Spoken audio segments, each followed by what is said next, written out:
Okay. I'm trusting, I might have to clip off the beginning of this because I don't see the record beeping. Hello, everyone.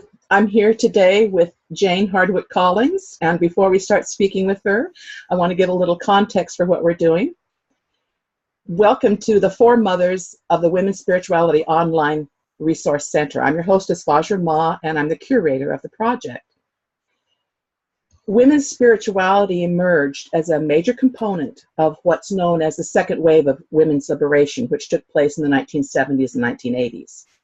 But many people today don't know about the courageous, radical, and radical means to the root, radical women, the foremothers of women's spirituality, who developed authentic spiritual experiences and practices beyond the boundaries of patriarchal religions. It was quite a pioneering time.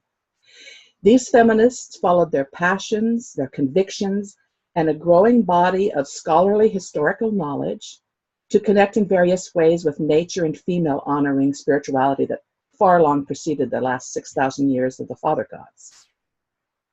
The Four Mothers, along with many other feminists, pioneered a diverse spiritual orientation based on respect, reverence, and relationship with all. The Four Mothers of that emergence are not only historically significant, but many are actively continuing and evolving their vital work today, just as Jane Hardwicke Collings is.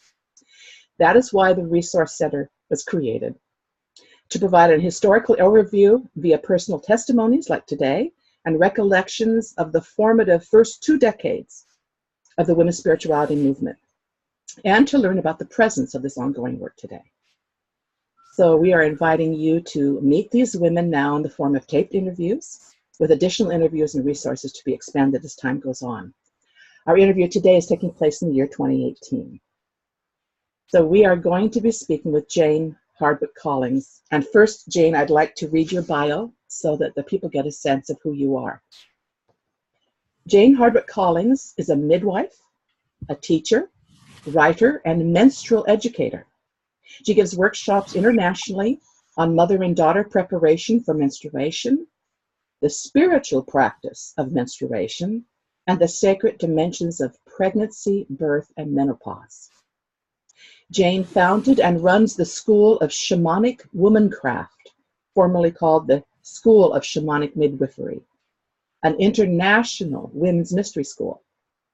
Jane is the author of 13 Moons, How to Chart Your Menstrual Cycle, Spinning Wheels, A Guide to the Cycles, Becoming a Woman for Girls Approaching Menstruation, and 10 Moons, The Inner Journey of Pregnancy. She's a midwife, teacher of women's mysteries, and the founder of the School of Shamanic Womancraft. Her website is schoolofshamanicwomancraft.com and also janehardwickecollings.com, and you can get this information on the blurb that will be next to the interview online. So welcome, Jane. It's wonderful to have you here. You have an extraordinary, Thank you, Vajra. Yeah, you have an extraordinary body of work and a pioneering that you did. So to get started, would you tell us just briefly what your work is about, and then mostly go to how it began? What sparked you? What inspired you to do this work? Sure. Thank you. Yeah. Thank you for taking this job on as well, you know, to give voice to the founders and their work, and yeah, so thank you. Yeah. Big job, important job. So my work began, and I'm noticing there's quite a lot of light on my face here, so I might just shift this around a little bit, but no, wow, look at that. Can you see that? I can see it's kind of a nice dappled light. Okay, great. All right, well, I'll leave it as it is. Okay, so my work began basically back in the 80s when I was a 25-year-old wanting to have a baby. I wanted to learn everything I could possibly learn about it so that I would be prepared for that. And so I decided I wanted to do midwifery training. I was already a nurse, and so decided to do my hospital midwifery training as a way to educate myself about birth. Well, my goodness, I learned a lot more than one would probably want to learn in terms of preparation for having a baby. And actually what happened was I had my grand awakening, really. I went into my hospital midwifery training as a rebellious yet compliant daughter of the patriarchy. Mm-hmm. And actually, I didn't even know that there was such a thing as the patriarchy. There I was, swimming in the sea of the patriarchy, but not really aware of what it was. I was aware that I was just a woman, and I grew up in a very patriarchal family. And so when I went to do my midwifery training, basically what happened was I was witness to, and unfortunately complicit with, institutionalized acts of abuse and violence being done to mothers and babies, masquerading as safety.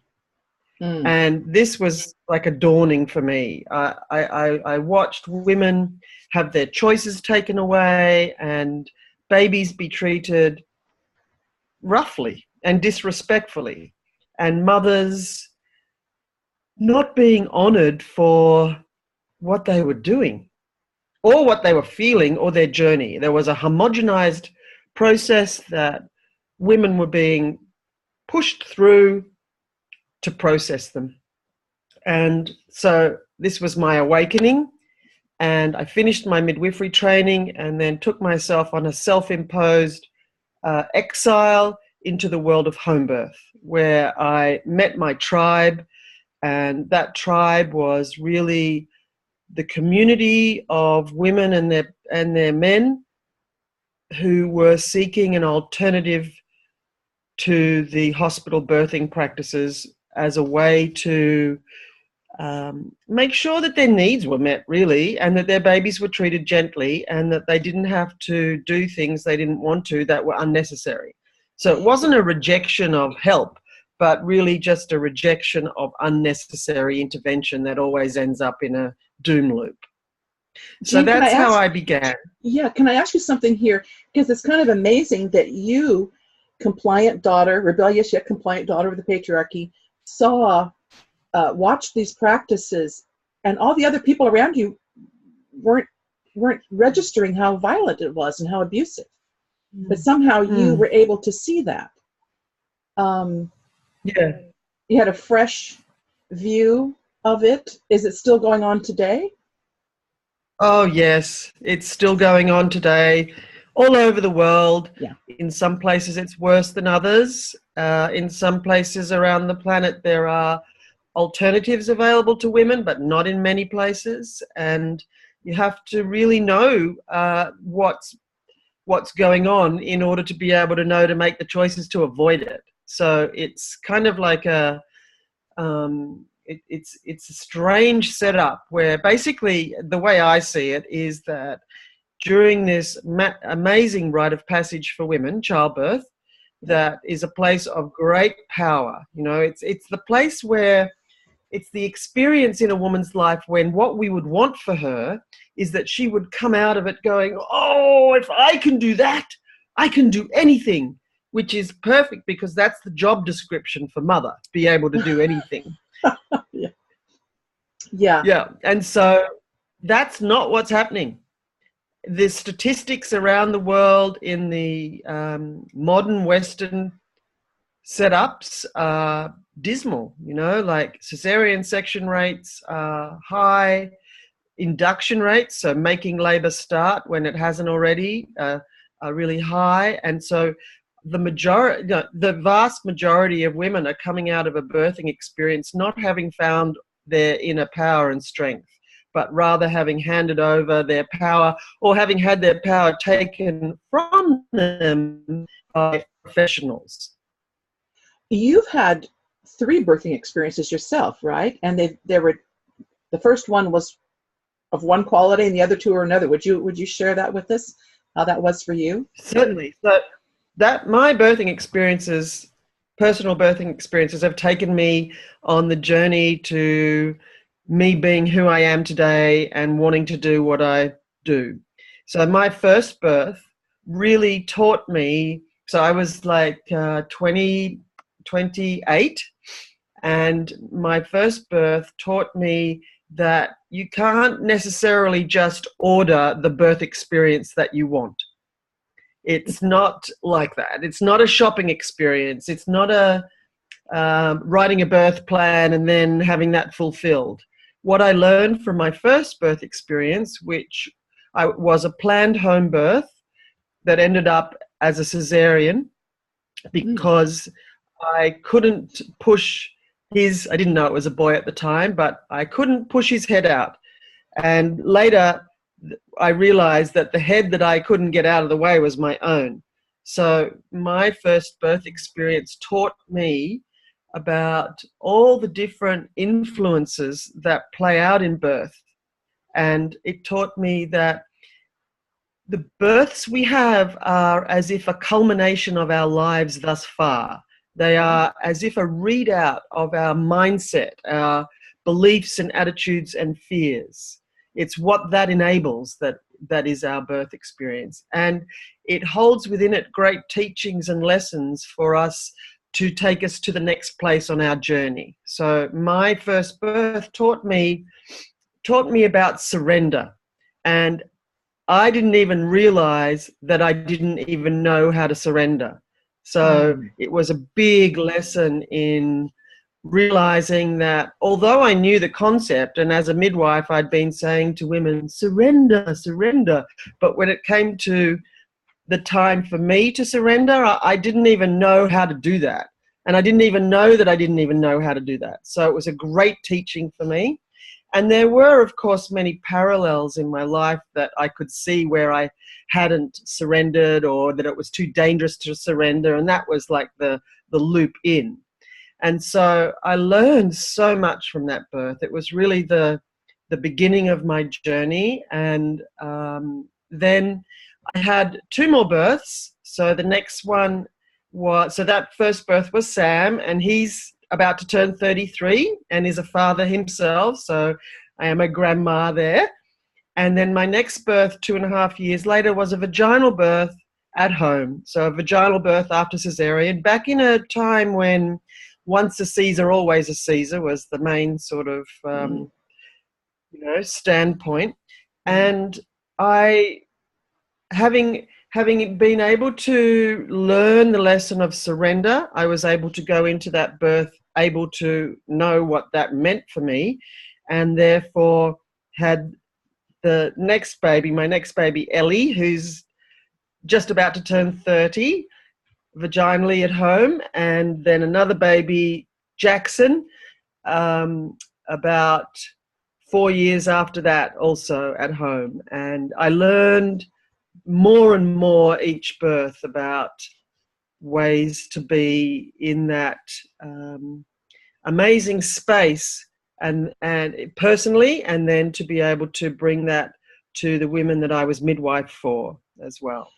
So really, I believe that surrender is the greatest act of power. And it's paradoxical. But I'd like you, if you could illuminate for the women listening who have given birth or will give birth, what did you learn about surrender? What did it really mean to surrender? What didn't you understand about surrender in that first birth? And what would you say to a woman who's going to give birth? What does it really mean to surrender? Yeah. Well, I teach this in my pregnancy workshops and write about this in my book and many articles. And basically, I think the thing I love to say about this the most is that the surrender you need to do to have a baby is the same as the surrender you need to do to have an orgasm. And that is a really helpful map because just like in having an orgasm, if you start thinking of the shopping you forgot to do, then the orgasm's over. So it's the same with birth, that it's the surrender to the outside world, to the inside chatter, and a surrender to the process. So basically, the way I explain this as well, that I think is very helpful, is to help us understand the functions of our brain. And basically that the neocortex, the executive functioning area of the brain that thinks things through, is useless in labor and birth. It actually gets in the way, because you can't think a baby out. I mean, you can, but it just takes longer and hurts more. But yeah. The part of your brain that runs birth is the same part of your brain that runs all the other automatic sort of situations that happen, like breathing and digestion and your heart beating. So birth is like a function that the body knows how to do. Like paraplegics can have babies. So it's a function that the body switches on and will progress, providing that the environment is safe and the woman can stay in this surrendered zone. It's like the zone that athletes get into. It's like the zone that experienced meditators get into. It's that place where basically you switch off the thinking part of your brain and you surrender into the process of birth and let go. Letting go, I think, is another good word to use. Isn't it? It's just trust the body, right? To trust the body and be present. Would that be along the lines of what you're saying? Yeah. Absolutely. And when women do that, and when birth is requiring like specific help along the way, when women are tuned in and have let go and surrendered to the body's needs and messages, they do all sorts of amazing things in terms of getting into different positions or whatever to facilitate the process. So as you say, like, you know, it's about trusting the body. Yeah, the body knows. Yeah, the body never lies. The body knows just about everything that we need to know. So can we go back to how your work evolved and what you'd like to tell us about the actual work and the things that you're providing for women? And also, certainly, and also in the midst of that, what is spiritual about birth, or how does women's spirituality come into your work? I think it's central. I mean, it's absolutely central. The blood mysteries and giving birth, it's sacred, and it's not considered sacred in hospitals, which is, if it was, it would be treated completely differently as you are treating it. So if you can paint a picture for women so they can wake up to the sacredness of what you're teaching and what the body, these experiences, women's experiences. Sure. Okay. So as I had my babies and did my prac, had my own personal experience of it, and I was being midwife for women who were having home births, I started to realize that our stories from our childhood, really, and our mother's stories and our father's stories and the stories of our family were having a very big impact on the outcomes of our own births. So I started to see the connection between one's motherline and one's own personal journey so far, your own birth, how one is born influences how one gives birth. And also started to realize the connection between a woman's relationship with her menstrual cycle and how she would give birth, and also therefore her connection with her menarche, her first period, and then how she would give birth. So I started to see and read other people's work about the connection between everything. So, you know, you could be led to believe in our modern world that birth is a random event that requires professional medical supervision to unfold in a safe way, where actually it is, as you said, one of the blood mysteries. So putting it all together and seeing the connection of all the other blood mysteries to this particular blood mystery just began to help me see birth in its rightful place as part of a woman's journey through her life. And so I was in my antenatal care, my prenatal care with my own birth clients, learning more and more. See, the women are the greatest teachers here, you know. each woman with her story and how that unfolds, all the variations of normal were teaching me. And I had great teachers along the way too.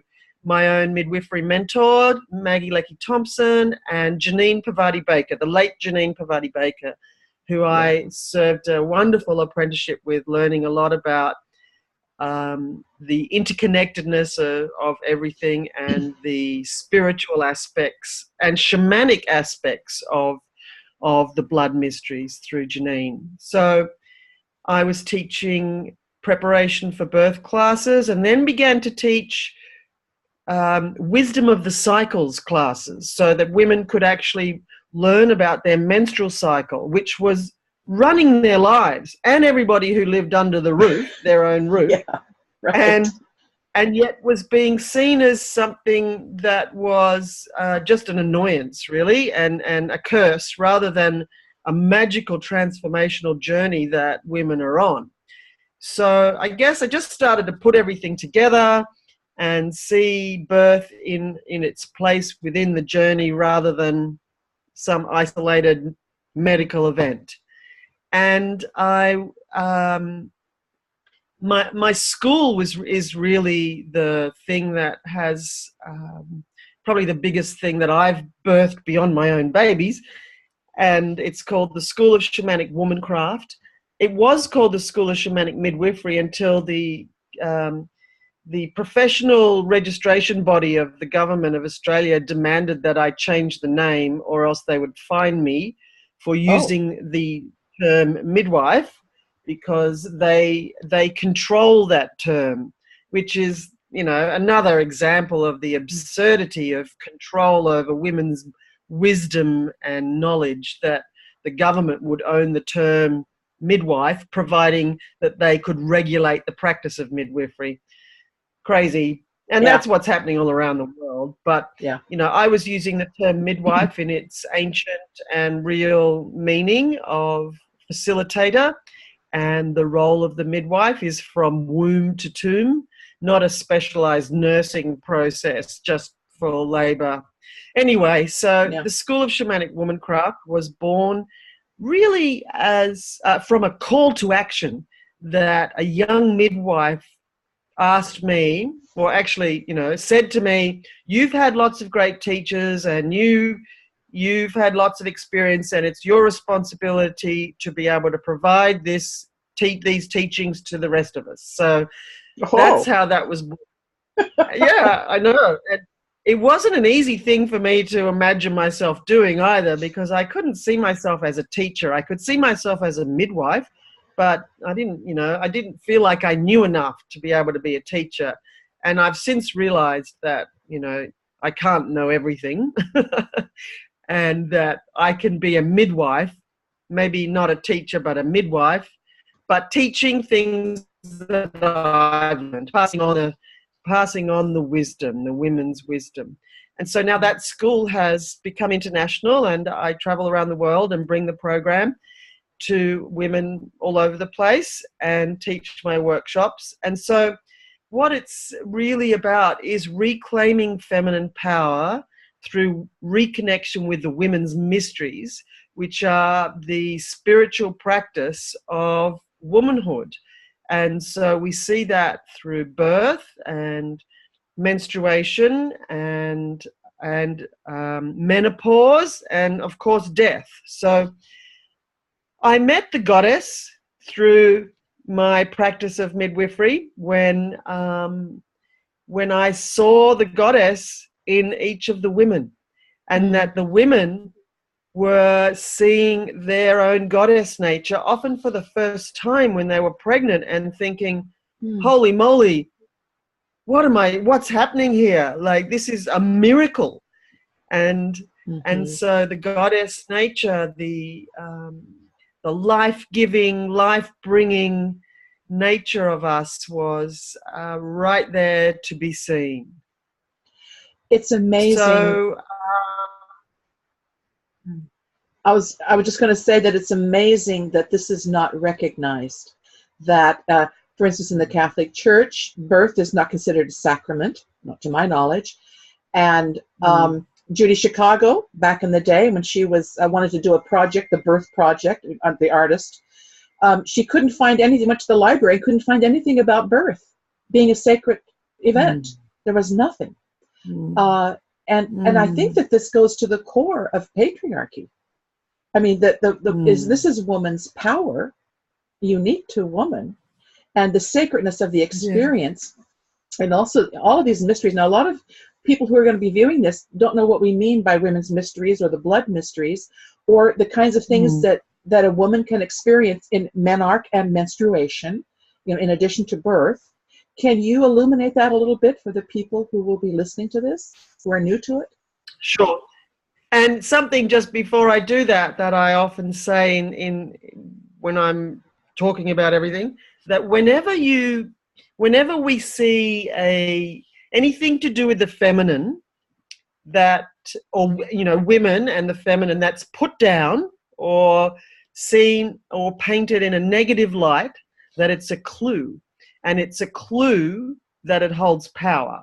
So, menstruation. So the menstrual cycle is seen as a curse, amongst many other things, an inconvenience.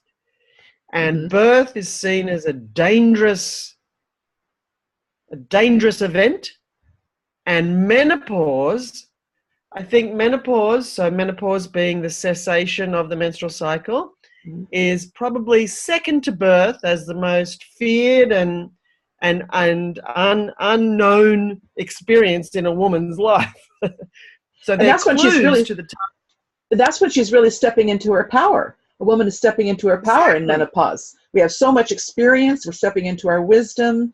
The chemicals are changing in our bodies so that the chemicals that keep us creative and vital are actually more present, instead of just cycling once a month. My husband would call it, who was a naturopath, would call it crop dusting women, giving women hormone replacement, crop dusting them right as they come into their power. So I love that you said that that's a clue. Anything denigrated about women is a clue that there's the power. So what would you tell women who are how to experience their menstrual cycle in a way that is shamanic and empowering? Well, firstly, the way that I bring that information is to describe the cycle. So not just the menstrual cycle, but the whole cycle. There's one cycle, and it's birth, growth, full bloom, harvest, decay, death, rebirth, over and over and over. And everything goes through that same cycle, just in different speeds.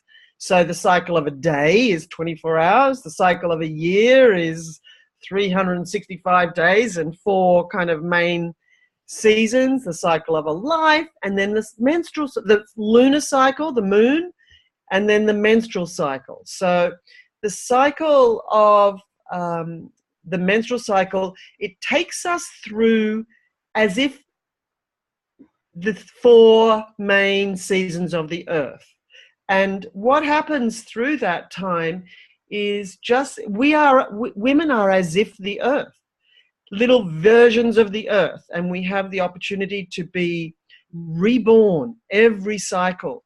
And it's a time that takes us through deep winter to spring, and then summer, the peak of summer, which is as if our own full moon, our own summer solstice, our ovulation time, and then around to the autumn and winter again of the second half of the cycle, where we go inward. So basically the way that I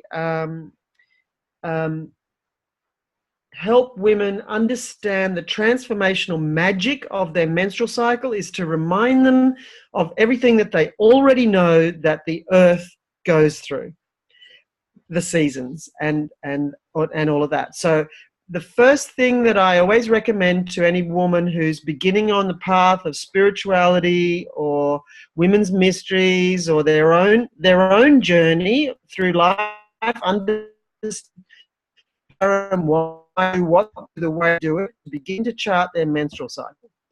And every day, not just crosses on the calendar when they're bleeding, because the bleeding phase of the menstrual cycle is just one bit of it. And the rest of the journey holds the clues to how that bleeding phase will play out. And that's really the part that gets the most attention, and it can be impacted or is impacted by the experience that we have around the cycle each time. So rather than their menstrual cycle body being some wayward guest that just arrives and inconveniences them and lays them flat forever or causes lots of pain, how we experience the bleeding phase of our menstrual cycle is a direct readout of how we have cared for ourselves on every level or not.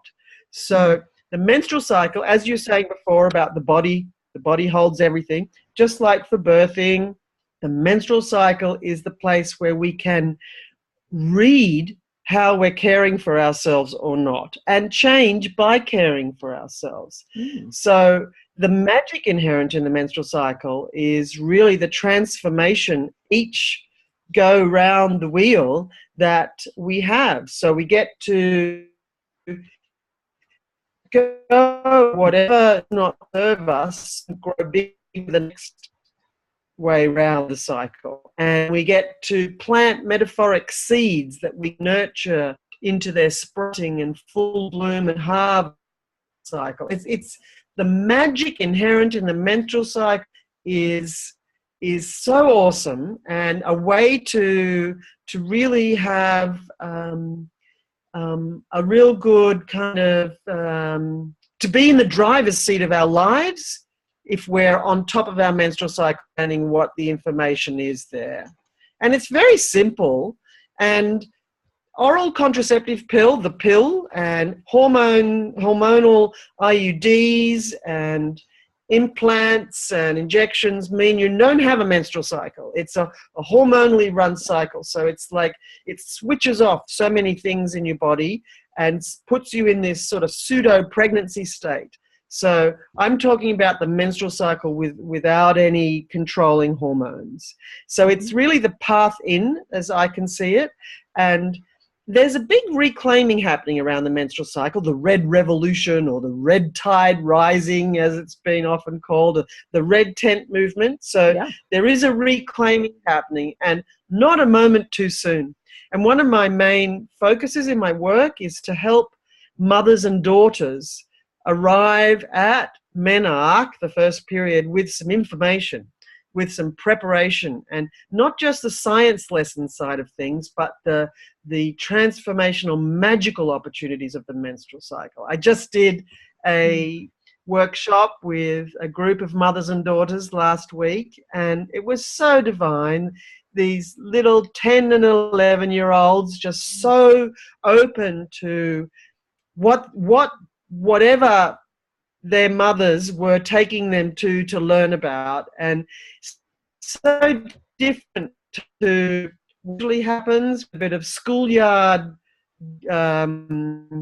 preparation, or mums.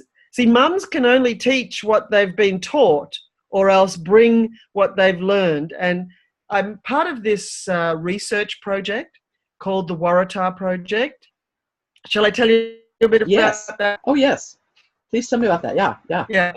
So it's been happening over the last few years and is about to come to birth, which is exciting, where the research has been done, never before done, qualitative research for asking women and girls about their experience of their first bleed, so their menarche, and their experience of menstruation, and then the older they were up until menopause. And the research is coming out soon, but basically there's some powerful information.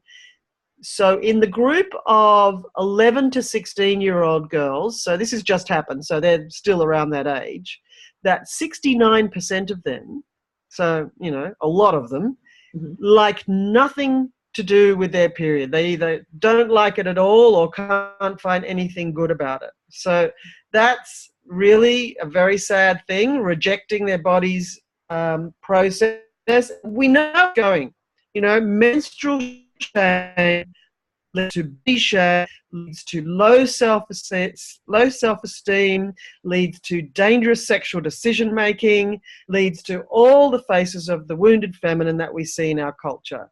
And your experience, as I've said before, of your menarche and your menstrual cycle impacts how you give birth.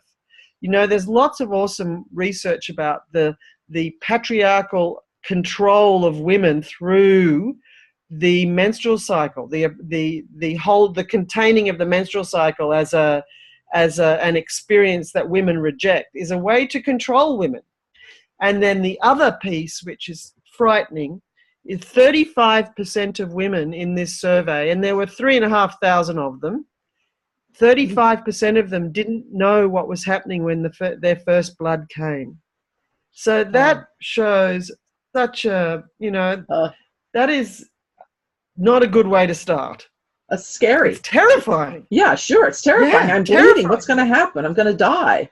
What's wrong with me? Oh, exactly. Yeah. So that it has come to that is terrible. And this is all because of a thing well known called the menstrual taboo. And the menstrual taboo is thousands and thousands of years old and has its origins in all the major religions, and as a controlling tool of the family. So reclaiming the menstrual cycle is really one of the places to start. And as I said, especially at the beginning for the little girls, because as a midwife, I believe, and I've seen it happen, so I know it's true, and is that if we initiate our daughters into womanhood in a way where they like, holy moly, I am a woman, and I am so powerful, and I have a responsibility body and to care for myself, because that's going to impact everything. If they learn that from the beginning and then cycle in that way, then when they come to having babies, they're not going to roll over and do what they're told by an expert who says, I know your body better than you, because they'll say, how could you possibly know my body better than me? So I have an ulterior motive in the preparation for womanhood that I bring and teach women to bring to teaching teachers, that this will affect how they give birth. And then how they give birth affects their babies, which affects a whole nother generation. So I'm looking at it from the whole story of how can we possibly help babies be born more gently, because that's the key piece. You know, what you're highlighting and focusing so well for myself and anyone who will be listening to this and viewing this is how central this separation of woman from her blood mysteries, from her menstrual cycle, from her power to give birth, how central it is to keeping patriarchy intact, keeping women disempowered, and how it naturally perpetuates itself by how the babies are affected, you know, in those first few hours of their life, and how that impacts everybody and everything to keep us obedient and oppressed and disconnected from our bodies, from the power of the sacredness of our bodies and the sacredness of woman as life giver. So I just feel that your work is absolutely key and absolutely central to people waking up and dismantling patriarchy. Yeah, and it's so basic. Basic. Yeah, absolutely so basic. And it's so obvious once you see it. It's so obvious.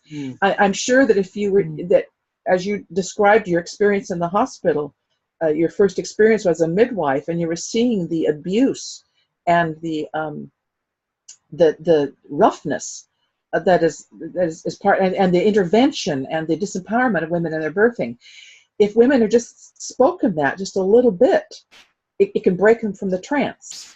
But they don't see it. They're just completely, this is the way it is and the way it's always been. It's such a thin trance, really, when you get right down to it. Because once you get the key, you know, especially like you said, a clue, wherever there's a denigration of woman, there's a clue where power is.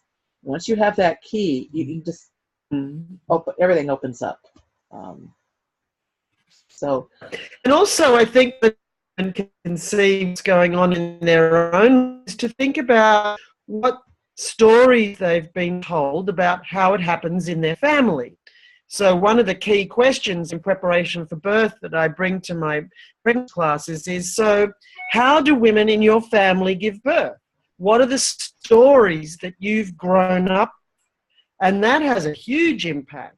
And then there's, how are your friends having babies? And how do the women who go to the care providers that you're going to have babies? So that you can see that there are options and choices, and it's not necessarily, everybody hasn't got the same sort of setup.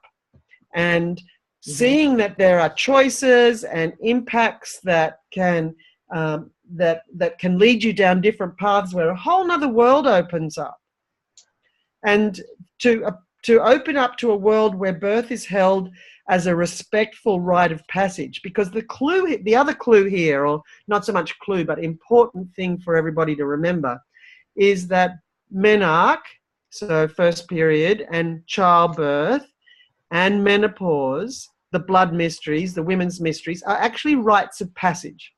And a rite of passage is not some new age mumbo jumbo thing. It's an anthropologically studied transformational point in a person's life when they move from one stage to another. And whatever happens at a rite of passage, whatever's going on in your world, whatever is said or not said, done or not done, teaches the person going through the rite of passage on a subliminal level, which means you don't even know being like this. You are taught your culture that's the next role you're going, and therefore to behave to be accepted by the culture. So Jane, would you repeat that? Jane, would you repeat that, because we're getting some distortion in the sound. So whatever happens in the rite of passage. So whatever happens in a rite of passage, whatever is said or not said, done or not done, and whatever's going on in relationships around it, teaches the person going through the rite of passage how their culture values the next role they're going into. So at menarche, it's woman. At birth, it's mother. At menopause, it's wise woman. That teaches them how their culture values that next role, and therefore how to behave to be accepted by the culture. Oh. And all of this is happening on a subliminal level, which means we don't even realize it. So rites of passage create culture and reinforce culture on the inside and the outside in the community.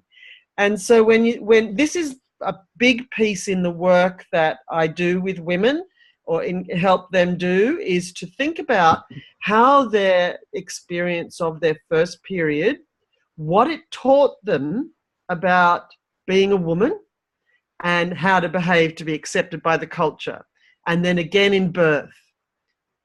And then in menopause. One of the things that happens off with women reclaiming their menarche, healing work around their initiation into womanhood, is to realize the shame that's embedded in the process. Like, don't talk about it.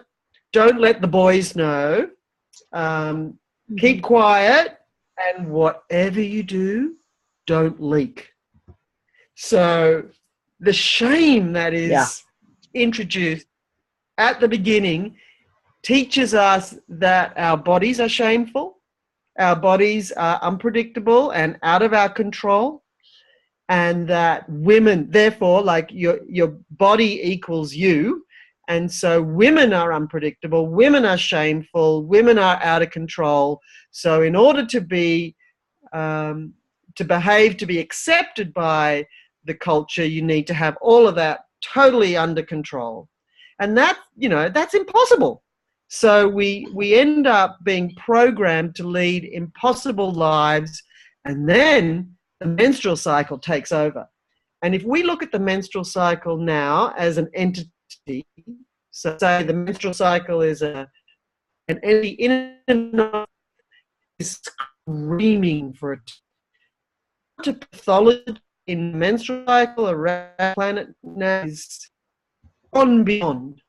So the essence of woman is screaming okay, in a way of pain, and we're getting distortion again in the sound. So if you could start again, hopefully the sound will hold out. We're getting a distortion. You said starting into the menstrual cycle. What does it say? So the menstrual cycle as an entity, like if the menstrual cycle was a creature in and of itself, which, you know, is an interesting way to look at it, but the entity of the menstrual cycle is screaming for attention. The amount of pathology in the menstrual cycle within women around the planet is astronomical. And we know that the experience of the menstrual cycle is a direct readout of how you have cared for yourself or not, and what you've been eating, what you've been doing, what you haven't been doing, etc. Then we see the pathology of the menstrual cycle as an indicator to how unwell women are. And this is also being impacted by the amount of estrogen pollution in the environment. And because the menstrual cycle is like the canary in the coal mine. It's the example of how women or woman is being affected. It's a stress-sensitive process and tells us how under stress women are, the female body is in our world. And, you know, it's the same thing as what's happening on the planet in nature, because we are nature. We're not part of nature. We are nature. And the menstrual cycle is showing us how sick everything is. That is, I've never heard it put quite that way.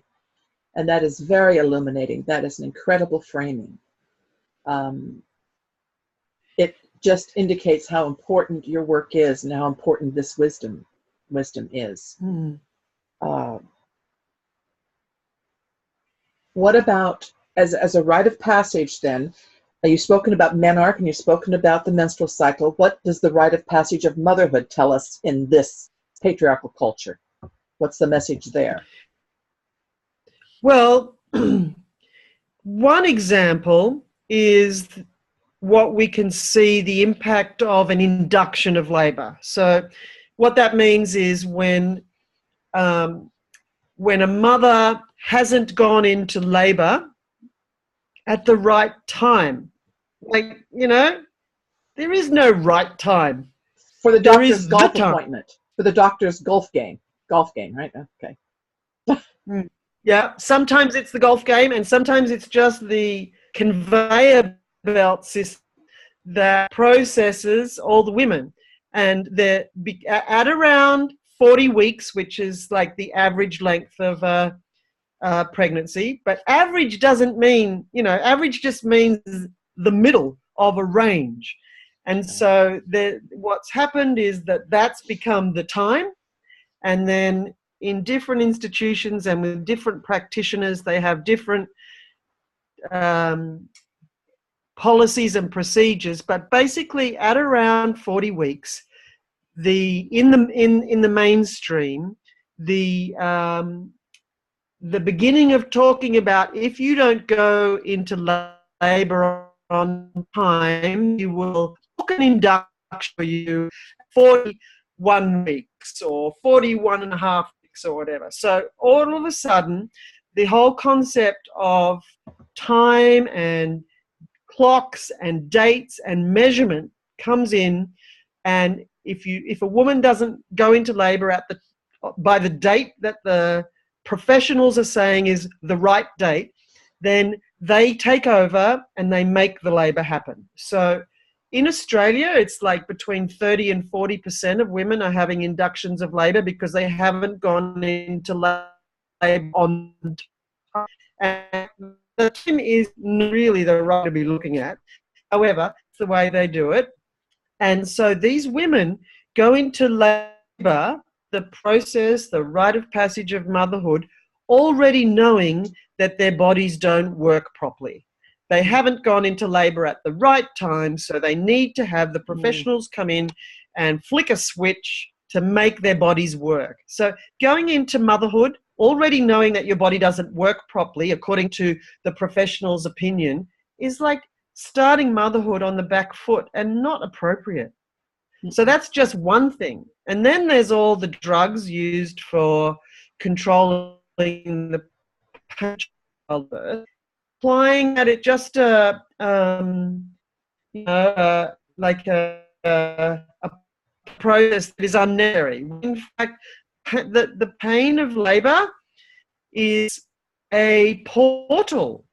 The pain of labor is a portal to an altered state of consciousness, which is that same zone that one can meet when you're bleeding in your menstrual cycle, and that you connect with when you're breastfeeding, and then you're in total zone postmenopausal, is the place where the design is to be able to let go and surrender. That surrender happens in the place where the pain takes you to an altered state of consciousness. And yet it's seen as something to avoid labor. And that's an unfortunate thing. And women are confined to bed. It's not really a bed. It's more like an operating table in a labor ward. And monitored with they have these things connected to them where if they move, the monitor gets disturbed, and the focus is on the machine and not the mother. And it's like that terrible Monty Python movie. Like, the weirdness in birth is like a Monty Python comedy. Yeah. Once you see it, it's bizarre and weird and completely unnatural and ridiculous and violent, essentially. Controlling thing. But like, use fear to control women. You know, in the business, it's called the dead baby card. They pull the dead baby card, meaning that if you don't do this, then your baby might die. And as if anyone's going to say, oh, okay, no, that's all right. I just want to do what I want. Like, it's controlling them with fear. Wow, that's a heavy dead baby car. Card, you know, card, threatening that card. If you don't. Yeah. If you don't do it the way we know is the right way to do it, then your baby might die. Wow. Right. So you have an online course and you have workshops. I'd like you to share with people how they can get in touch with you, how they can, because your work is international. So if they can't work with you personally in person, of course you also travel. So I'd just like to give the people a picture of how they can connect with your work. Okay, thank you. Yeah. So basically I run year-long programs in the School of Shamanic Womancraft. That is also a training as well. So it's there's more than just me doing that now. There are 6 other teachers teaching as well. And it happens in Australia, but I travel to the UK, to England, and also to Europe to bring my workshops. And that's like, that particular year program is the inner work that a woman does to reclaim her feminine power and knowledge. And then I give preparation for birth classes and wisdom of the cycles and the spiritual practice of menstruation classes and menopause classes called Autumn Woman, Harvest Queen. And I also do the thing, like I said before, of preparing mothers and daughters for menstruation. And also I teach teachers how to teach that. So basically, there's workshops and there's year-long programs. And as you said, I've got a little bit of online stuff, but that's growing because that's where it's at. you can ask so much wisdom internationally now through the internet. Yeah. And I've written books, and I have a blog, and I do as much as I can to what I can to help bring this healed perspective of the feminine. So yeah, my websites, as you said. I also have a lot of information on another website I have called moonsong.com.au, with lots of articles that I've written about the various rites of passage and menstruation and birth. Yeah, so I'm writing more books as well. I'm hoping to finish one this year called Blood Rites, the spiritual practice of menstruation.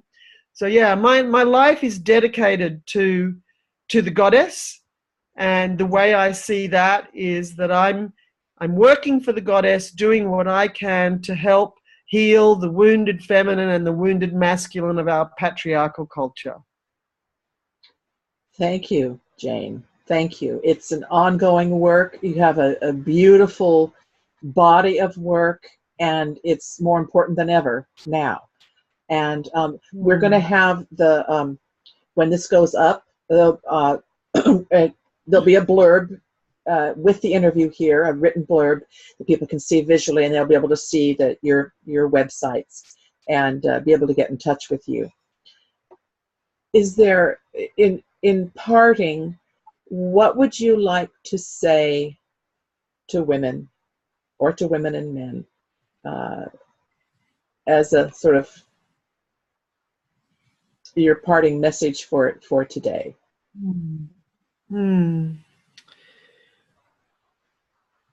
I really have thought a lot about, if there was one thing we could do that would have the biggest impact, what would that be?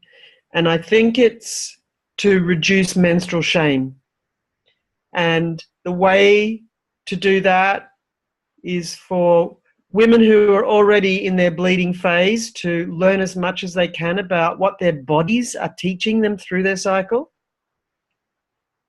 and to welcome girls and boys into womanhood and manhood consciously. Because the thing about rites of passage is, if they don't happen, they actually still do. Whatever happens is the rite of passage. So to bring consciousness to rites of passage, and for women to really, really lean into the menstrual cycle and be taught by their bodies, is really the thing. So I guess the one thing would be for women to make their blood, and to do whatever we can as a culture to reduce menstrual shame, to eradicate menstrual shame, because that's the thing that impacts everything else. Beautifully said. Beautifully said. Central. Absolutely central. Thank you so much for the work that you're doing, and thank you for sharing your wisdom today. Stay on. I'm going to close the interview, and I want to stay on and talk to you a little bit more. I thank you so much. Oh, thank you, Vajra. Thank you. You are welcome. My pleasure.